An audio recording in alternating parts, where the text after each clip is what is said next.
Go ahead. Yeah, Mr. President, if we start with the Admiral, if that's right for you, sir. I want to ask you about the air gap flights, sir. There were the 2 flights that came through, the 3 flights, where did they come from, sir? They came from Asia. Asia, okay. And then you were mentioning all these supplies being dropped off, the masks, the gowns, the hydrochloroquine. How are you guys making sure that there's not a run on these products? You know, you drop them off at Hospital A and that people just don't rush and go grab every mask, gown. And then a question for you, sir, after that. And so it's going to the loading dock, and there's an invoice. And so those people that are responsible for that loading dock and that invoice, they're going to make sure that there's not going to be a You're run not on the worried about back. a run on any of these. Okay. Thank you, sir. I appreciate that. Mr. President, first, did you have a We chance? do get orders for a lot more than sometimes we think an area needs. Generally speaking, we like to either negotiate that down or give it to them as they want.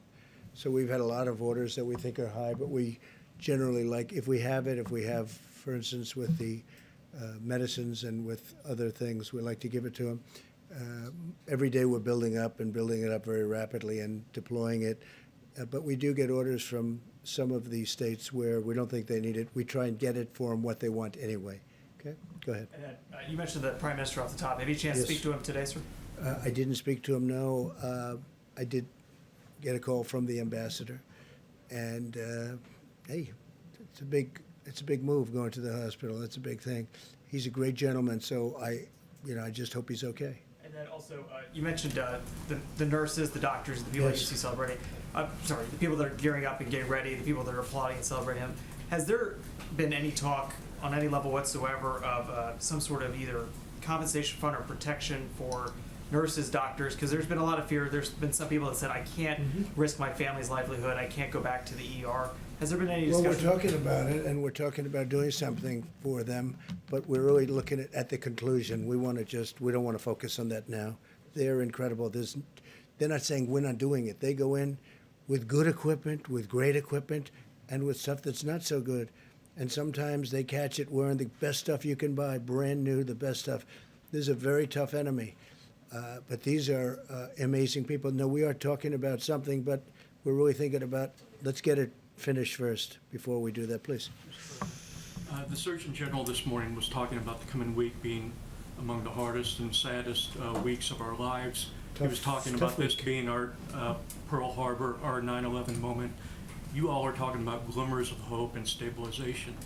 How are the American people supposed to bridge those different descriptions that they're getting from this administration? I don't think they're so different. I think we all know that we have to reach a certain point, and that point is going to be a horrific point in terms of death, but it's also a point at which things are going to start changing. We're getting very close to that level right now, and the next week and a half, 2 weeks are going to be, I think they're going to be very difficult. At the same time, we understand what they represent and what that time represents, and hopefully we can get this over with, because this is a very horrible thing for the world. And look, we're one country out of 182 now that have 182 countries. I have a friend of mine said he didn't know we had so many countries in the world. 182 countries are now affected by this. So we want to get it over with. Okay, please. And with those numbers, sir, could I just ask one follow-up Yes. on those numbers that you were talking about earlier? How does that change the projections that you were making earlier this week of 100 to 1,000 Well, to 240? we hope we can stay under those numbers. Those are numbers of death, and we hope we can stay under those numbers. That would be terrific, and as far under those numbers as possible. Now, if we did nothing, you know that number too. But the American people really stepped up. So did the professionals. They just really stepped up. So we're hoping to stay under those numbers. And that means the minimum and the maximum, but we're hoping to stay under the minimum number. You know what that number was. Right, but do the numbers that you were talking about today, have they changed those projections? I would say the answer is yes, but I would also say that we're not going to know really in terms of a final toll until we get out to the end. And we're possibly not so far away. We're getting closer. But it's our goal to stay as far under that minimum number, the minimum number as possible, okay? That's what we want to do. Go ahead. Mr. President, as President of the United States, your words carry enormous weight in this country and around the world. And while you acknowledge you're not a physician, You do promote these medicines extensively here. How do you not go so far as to be giving medical advice? And you said yesterday you might take some of these medicines even though you don't have symptoms. Are you still planning to do that? And how do you calibrate being enthusiastic Yeah. and not playing doctor? Because I want people to live, and I'm seeing people dying. And I've seen people that are going to die without it. And you know the expression, when that's happening, they should do it. What really do we have to lose? We also have, this medicine's been tested for many years for malaria and for lupus, so it's been out there. So it's a very strong, powerful medicine, but it doesn't kill people. We have some very good results and some very good tests. You've seen the same test that I have. In France, they had a very good test. They're continuing.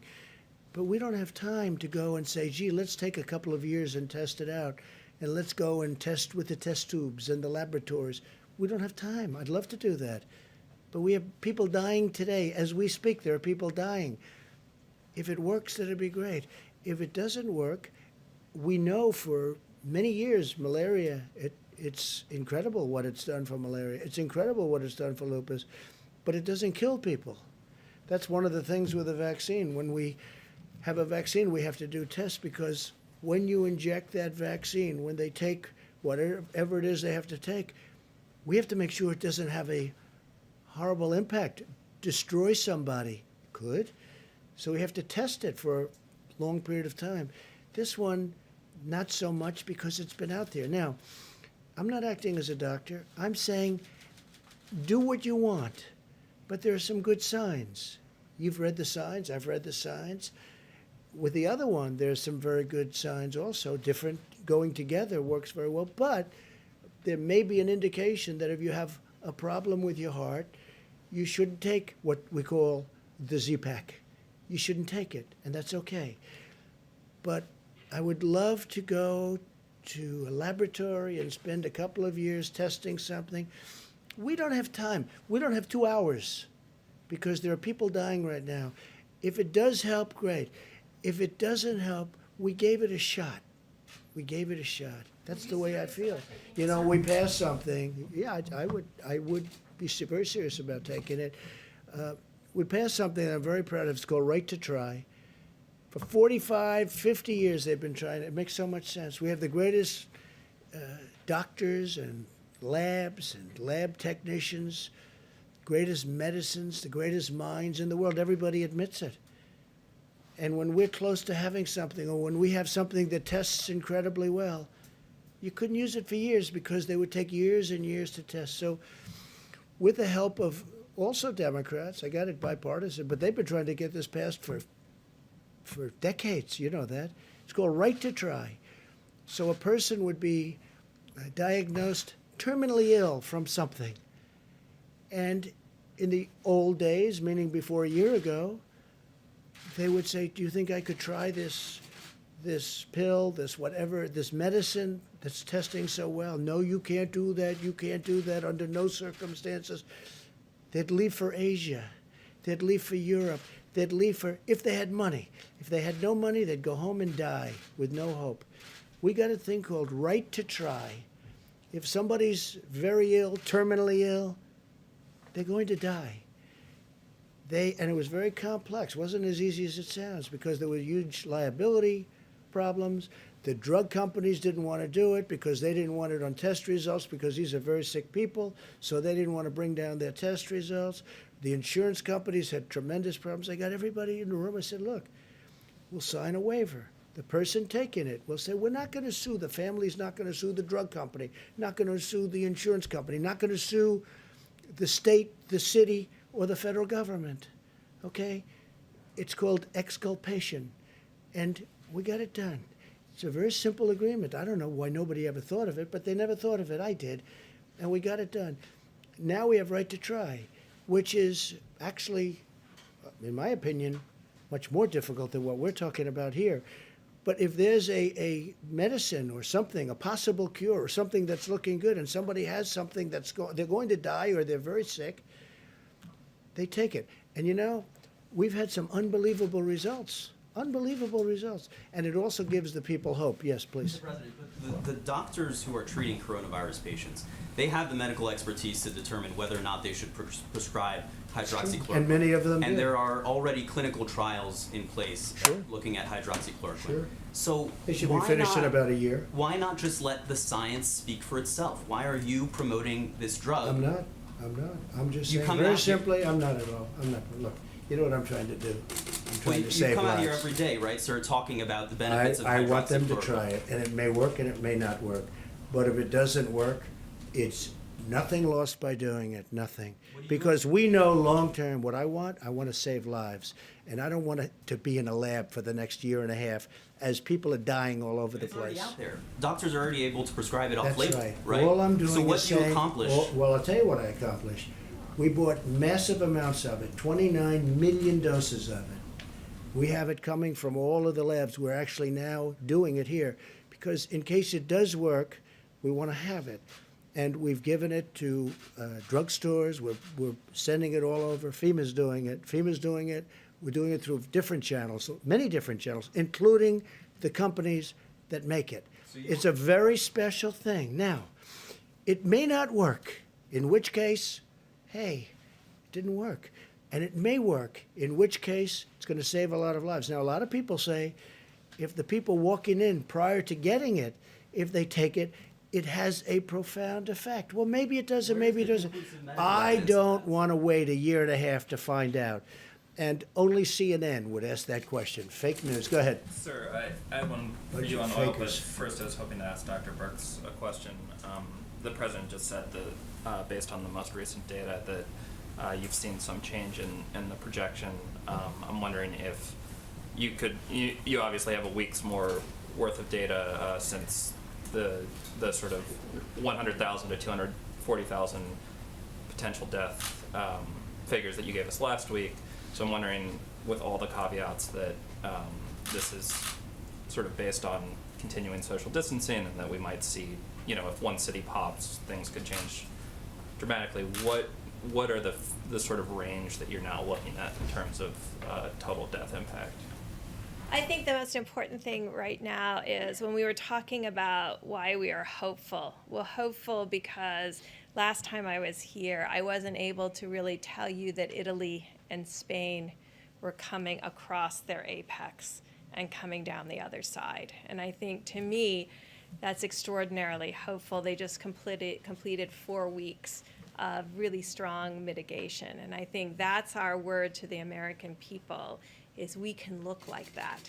2 other countries look like that now. 2 other countries with a very similar experience to our experience, with higher case numbers and higher mortality. So that's what the promise is. The promise is, if we do this, we could potentially be better. Now, Dr. Fauci and I today got another update from another independent modeler, and the numbers came in close to that 100,000 number again. But we believe, Dr. Fauci and I, that if every American follows the guidelines, 6 feet, washing hands, not social gathering, that will have an even greater impact. And the other side of the equation certainly is our remarkable healthcare providers, our respiratory therapists, our laboratory technicians, our nurses and doctors.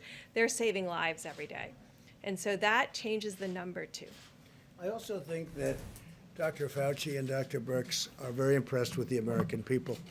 And I'm not going to put words in anybody's mouth. I would never do that. But I am, and I will say that they are doing maybe a better job than we all thought even possible. When you look at streets in New York where there's nobody on the street, no cars, no nothing, I see it. I've seen those streets for a long time, and they're packed all the time. And now you see there's nobody.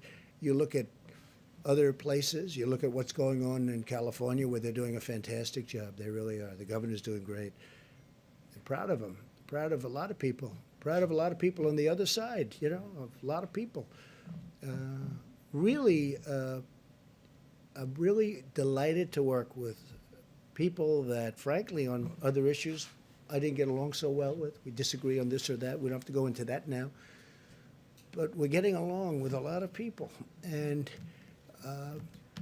they're happy with us, we're happy with them. But I really believe that the American people are doing a better job than anybody would have thought even possible. And that's one of the reasons we can even be talking about the kind of number that we hopefully will be talking about, which is at the minimum level instead of the maximum or beyond. It's not even the maximum. It's much beyond the maximum level, which would be horrific. Yeah, please. Go ahead. Mr. President, Please. Secretary Esper mentioned the Department of Defense might be moving in the direction of using face coverings. Former Vice President Biden had mentioned that he was going to be using a mask whenever he goes out now. Are we getting to a point where we might see members of the Coronavirus Task Force also wear face coverings? Well, it was voluntary as I saw it yesterday. And certainly if they'd want to, I would encourage it. I would have absolutely no problem with that if they wanted. We had a long meeting today. There's good separation.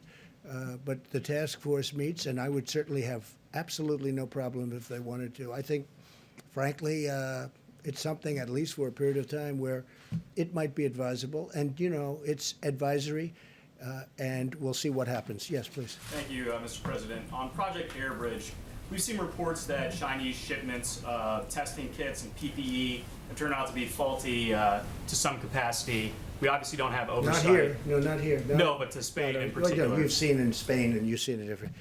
They're not sending faulty things to us. So we're not concerned that any of the No, PPE we test we're it, we importing look is at it, effective. we check it out. Please.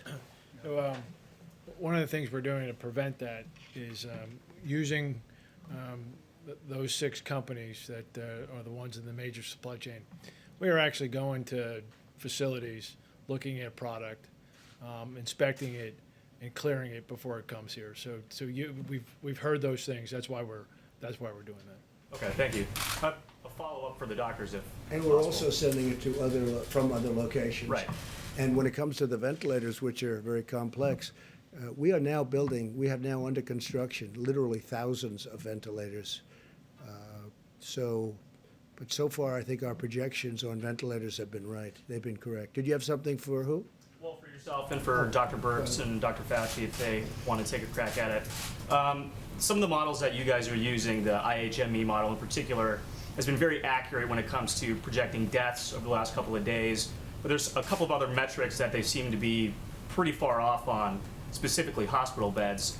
Are you guys, happy with the models you're currently using? Is there any need to adjust those? Well, it's turning out that we need less hospital beds. Right. That's what you're talking But about. And that's what we may have models, but we've been sort of saying that. In New York, we were saying, we think you're going to need less. Now, let's hope that continues. But right now, I heard Governor Cuomo this morning, and he was saying less hospital beds, also less death. That was a very big thing. First time, less death today than yesterday, right? That's a big thing. But also less hospital beds. That means less patients, because basically it's less patients. And we were saying that. And it also means less ventilators. So there's a lot of not a very positive things happening. Okay, please. Thank you, sir.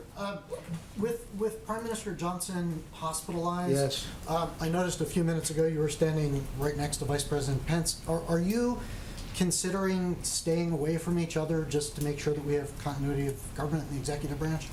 We have this tiny platform, and I'd love it to be wider. You're staying away from each other. Mike, you were tested? Yes, sir. Okay, like recently, so was I a couple of days ago. But what I mean, you keep interacting with We are, groups of we people. are, we are, you know, here we are on this platform. And, but I get next to him, I don't breathe. I'm only kidding.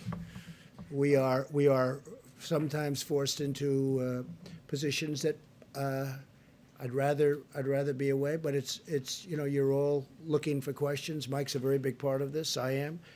It's very difficult maintaining like this distance on this little area. I just wanted to ask really quickly, under what circumstances you would consider leveling imports, tariffs on imports of oil to the United States?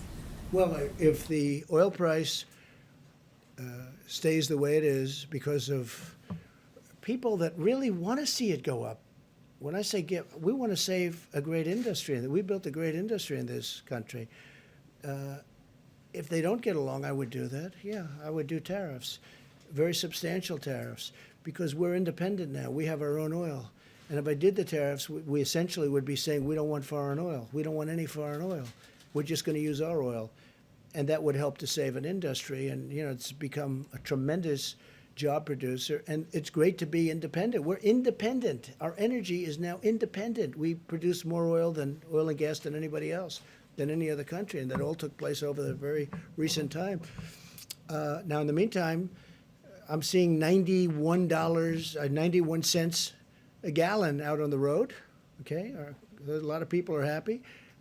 I see very inexpensive jet fuel. We're trying to save the airline industry, but I want to save our great energy industry, and that's what we're doing. Yeah, so I would absolutely do that. And what we'll do, the price will still be very low, but what we'll do is we'll save, and very importantly, we'll save tens of thousands of jobs. One of the other things we're doing is having oil shipped to our strategic oil reserves, okay? And, you know, we're buying it for the right price, and we're shipping it. In some cases, we're storing it for nothing. They're there. We're filling up our reserves with this very inexpensive oil. Nobody thought they'd ever see a price. This is like from the 1950s, where they had big dollars, okay? So, no, I would use tariffs if I had to. I don't think I'm going to have to, because Russia doesn't benefit by having this, and Saudi Arabia doesn't benefit by having. They, you know, oil and gas are their major sources of income. So it's obviously very bad for them. But we have an industry that's a very important industry, and it's really formed beautifully. It was the virus that killed it, because what happened is it's down 40% from the day this happened, 40%. Otherwise, it would be doing phenomenally well. So that's it, yeah. Mr. President, can we get an idea of timeline for those people that are waiting for the stimulus checks, how many more days they may have to wait? And then Speaker Pelosi today, or I think last night, said in the next bill that they would like to see additional stimulus checks made. Have you guys thrown around an amount of how much money? No, but I like the concept of it. I think it's good. We're talking about a different way of doing it, but I like the concept. I like the concept of infrastructure. Our country has to be rebuilt. They spend all this money in the Middle East, $8 trillion. We're up to now $8 trillion in the Middle East. We got to rebuild our country, okay? We have to rebuild our roads and our schools, our bridges. We have to rebuild our country. So I like an infrastructure bill. I also like money going directly to people. It's not their fault that this happened. And I do think this, especially the faster we can get it open, our country. Can you believe we're talking about our country, getting our country open? The faster we get it open, the bigger the boom, the bigger the rocket ship going up. I think it has a chance to go really quickly, relatively quickly. I'd like to see very quickly, but we'll see. But part of the stimulus and part of what we're doing, that will help it.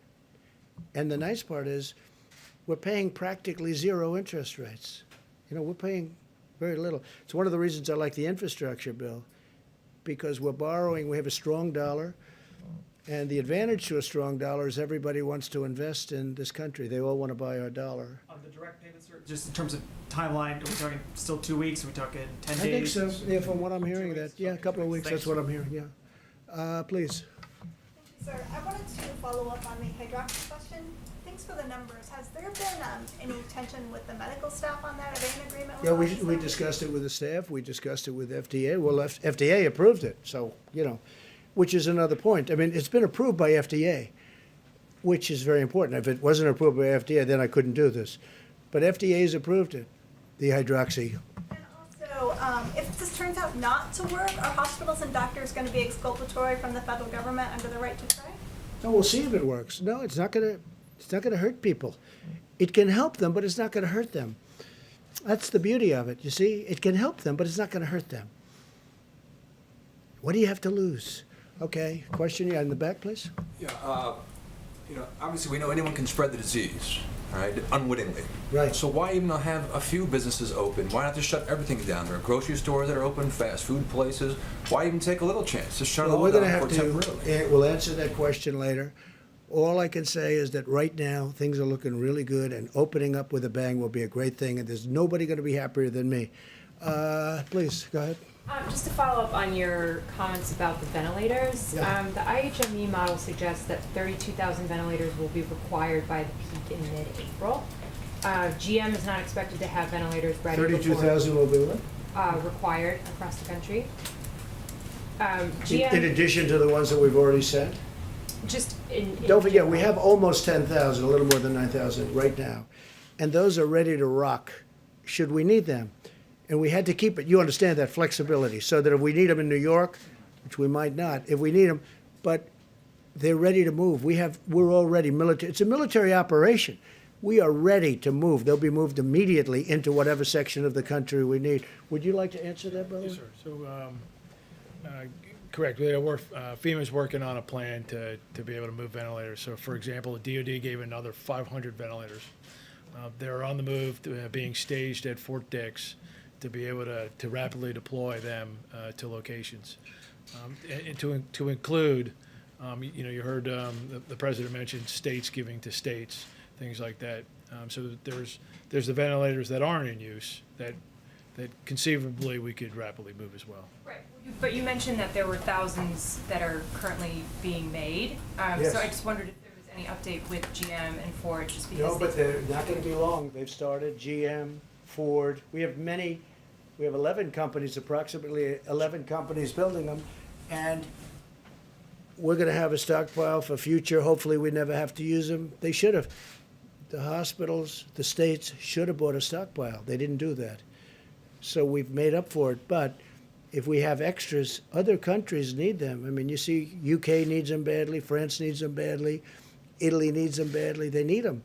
So it's complicated. It's a big piece of equipment. It's expensive. And we'll be able to help other countries after we take care of our needs. Yes, please, go ahead. Yeah, thank you, sir.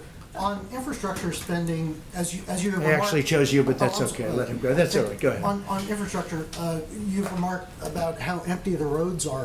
Is there any way to speed up infrastructure? I mean, the Beltway in Washington, it takes forever to do any road repairs because of all the No, I traffic. know, and because they don't do construction techniques that work and that are better. I mean, I see a highway, and which is what I do. I do construction, what I did. I see a highway. That's good, but it's got a bad top. And it's got a big base, concrete base underneath. And I'll see them come in. I don't want to say where, but I could give you plenty of examples. And they rip the hell out of it. They take out the base. They take out everything. Now they pour a new base that isn't as good, isn't as deep, isn't as thick. The concrete base was fantastic. The footing, it takes forever. Wait a minute. It takes forever. And instead of scraping out the asphalt or whatever may be the top, scraping it off and putting the new asphalt down, putting the new median in, they could have done it. And then they open the highway and it starts to crack. The reason is because it hasn't been set. And they spend 10, 15, 20 times more money than they have to.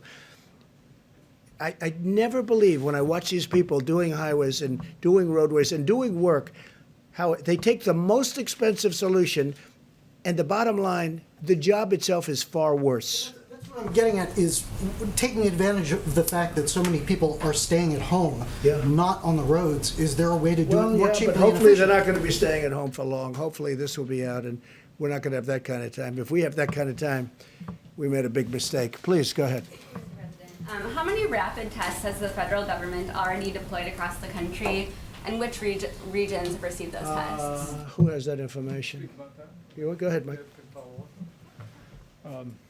The 15-minute test has really been a breakthrough. I reflected on the progress that they've made in Detroit to put first responders back on duty with the Abbott Laboratories test. Abbott Laboratories started last Tuesday producing about 50,000 tests a day. And I'm informed that there are about 18,000 of these machines already all across the country. I mean, they're actually the same machines that you use to get a strep test quickly when you go to the doctor. But now Abbott is surging these new 15-minute coronavirus tests out to healthcare professionals and healthcare facilities around the country. In addition, as the president said, FEMA has purchased 1,200 of these devices. We're distributing them to all 50 states and the Indian healthcare system. And then we'll be distributing the tests. Dr. Birx, is there anything to add further on that?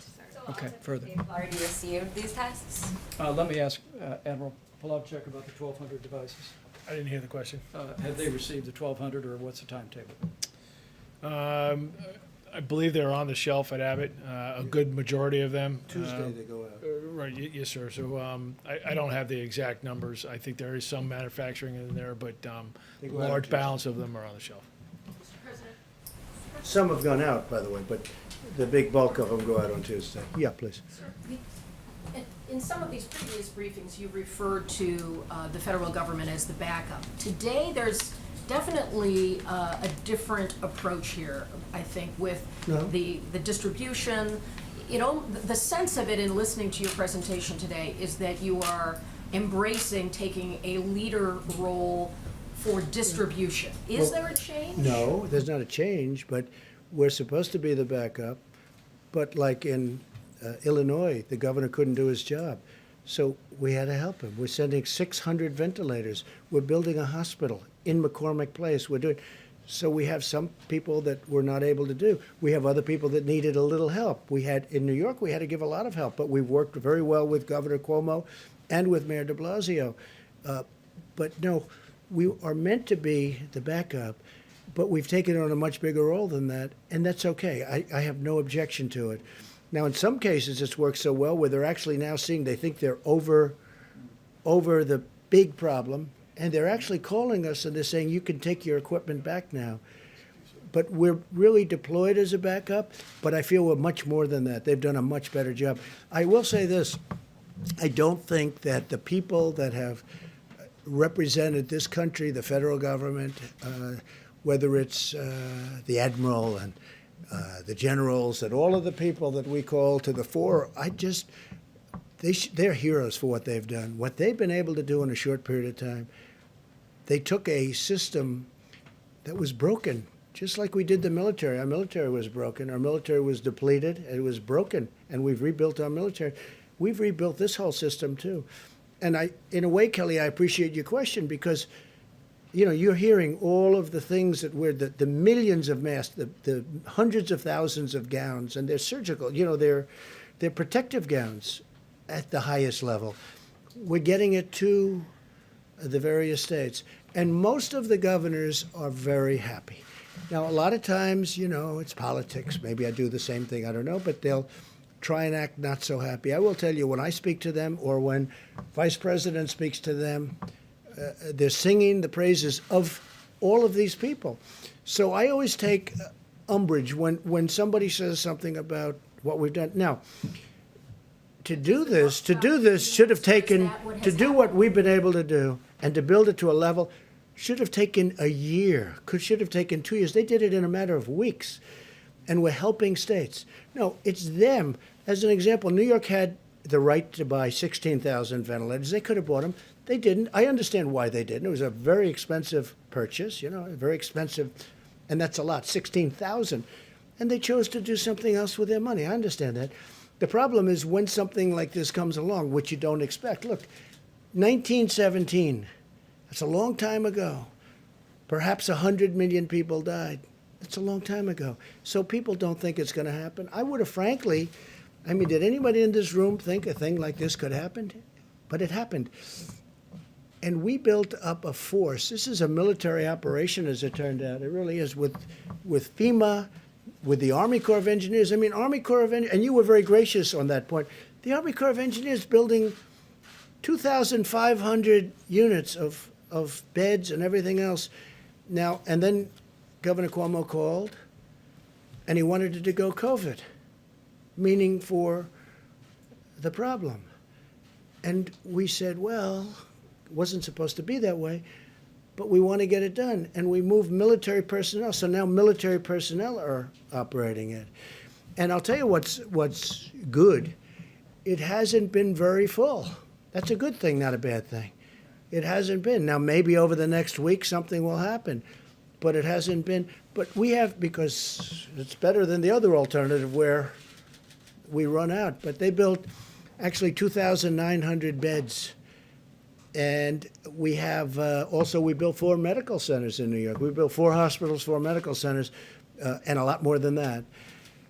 It's such an honor to have done it. But the people that did it are amazing, and they have to be appreciated by the states. Not me. They don't have to appreciate me at all. I don't care about me. They have to appreciate the generals, the admirals, the doctors, the nurses. I mean, we're bringing now 3,000 people in that are medical professionals that are coming from all over the country to help New York City, help New York State, and help many other places. I just think it's incredible what they've done, and I don't think that they've been appreciated. Me, you can forget about. Me, you can forget. Yeah, I actually mean it. They have to be appreciated. Go in the back, please. That you see in the lights at the end of the tunnel. And yesterday you said... I do. Yeah, I see sure. light at the end of the tunnel. If I didn't, yes. I would not be very thrilled with what we've done. No, I see light at the end of the tunnel. I think indications are some of the numbers coming out today. I think, we had a very good meeting today. We're seeing things that we don't even report because we think it's too early to report. No, I think, we're seeing things happen that are very good. And we also know, all of us, including the medical professionals, that we have to open our country up. We have to get going. We have to open our country up. No country was designed for this. Will you close it? We're in the midst of the greatest economic boom in history for any country. Our country had the greatest economic boom in history. We had the most people working that we've ever had, almost 160 million people. And then from 160 million, they want nobody to leave their house. You could use the term cold turkey, right? That's called cold turkey. A country's not designed, this country is not designed for that. We have to get our country back. And I think it's going to come back, and I hope it's going to come back very quickly. Sir, since Yeah, please, go ahead. Sir, the First Lady has been tweeting encouraging people to wear face masks. That's good. Has she been No, talking she to you feels that about way. this, encouraging you to wear one? She feels that I would wear one. I mean, I just generally am not in a, would you like me to wear one right now and answering your question? That would be a little awkward, I guess. But no, I mean, I would wear one if I thought it was important. She thinks, she likes the idea of wearing it. Yeah, she does. A lot of people do. Again, it's a recommendation, and I understand that recommendation, and I'm okay with it. What about your family in New York? Are they going to be wearing them? Are you encouraging them to wear them? Wouldn't be surprised. Can we hear from Dr. Fauci, Mr. President? Sure. What would you like to know? If we're going into this most difficult of times, how can the American people sort of emotionally prepare for that? And while the president is talking and is eager to see the country reopen, how do we balance the mitigating factors that still need to take place before we get to that point? Doctor. And by the way, he'd like to see the company open too. I mean, he's called an American who loves our country. Okay, so part of the answer to your question, I think, relates to two other questions I heard, and I think it came from the back about how can you, on the one hand, have said yesterday that this is really going to be a bad week at the same time that we're talking about the light at the end of the tunnel. It seems to be inherently contradictory, but it really isn't. And it has to do with what we explained before about the lag in when you look at the indications that Dr. Birx and the president was talking about, where you see a flattening out of cases, and you don't see the realization of what that means until 2 weeks later. So right now, we're seeing, as we all said correctly, that this is probably going to be a really bad week. That is a reflection of what happened 2.5 weeks ago. So if we start seeing now a flattening or a stabilization of cases, what you're hearing about potential light at the end of the tunnel doesn't take away from the fact that tomorrow, the next day, it's going to look really bad. So we've got to make sure we realize we're always talking about a 2.5 week lag. So I want to make sure, because I think a couple of people asked that question. It's really not incompatible with what we're saying. Now, with regard to what do we tell the American people, what we've been telling them all along, that the only tool but the best tool we have is mitigation. We know it worked in other countries, and we're seeing how it's working here. So if we really want to make sure that we don't have these kinds of rebounds that we're worried about, it's mitigation, mitigation, mitigation. That's the answer. When new cities and new states come on the chart, Yeah. what's the message for people in those places that have not been the focus? It's the same thing. It's mitigation, mitigation, mitigation. In fact, is the famous vice president chart, is that this is the minimal of what we should be doing. You know, everyone should be doing that. And everything on here, one way or the other, points to physical separation. Whether it's no crowds, whether it's 6 feet, whether it's staying away from theaters and restaurants or what have you. And churches and places. Exactly. Doctor, are you worried at all about people becoming complacent, though? Are you worried, I mean, because a couple of days of this, I think people are about ready to go nuts staying in their house. And I'm just curious, are you worried at all that after, 7 days from now, people are going to say, look, I gave it my best shot, but I got to get out? I mean, You know, I wouldn't say I'm worried about it because I don't think it's going to happen. I mean, from what I've seen, and I mentioned it the other day, my own experience, is that people really understand the responsibility that they have for themselves, for their family, and for the country. So this is about all of us. This isn't just about us. Because if everybody does their part, you are going to not have those kind of rebounds that we're worried about. Dr. Fauci, how many additional asymptomatic cases do you think there are currently in the United States? There's 330,000 more confirmed cases. How many asymptomatic, given what we've learned? You know, we don't know, and even among us, good friends that we are, we differ about that. I mean, it's somewhere between 25 and 50%. Yeah, in other words, about the people that are out there, yeah. And trust me, that is a estimate.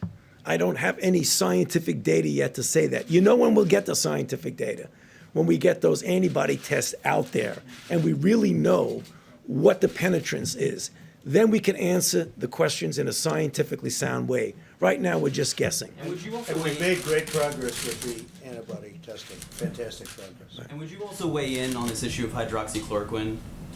What do you think about this, and what is the medical evidence? That question? Yeah. Well, I'd love Maybe to hear from 15, the doctor. 15 times. You don't have to ask the question. He's your medical expert, correct? He's answered that question 15 times. Dr. Fauci, why are you not wearing a face mask?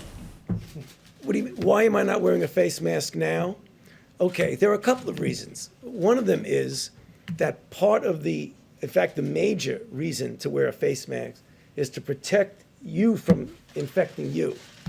I had my test yesterday and it's negative. Good. Okay. That's a very good answer.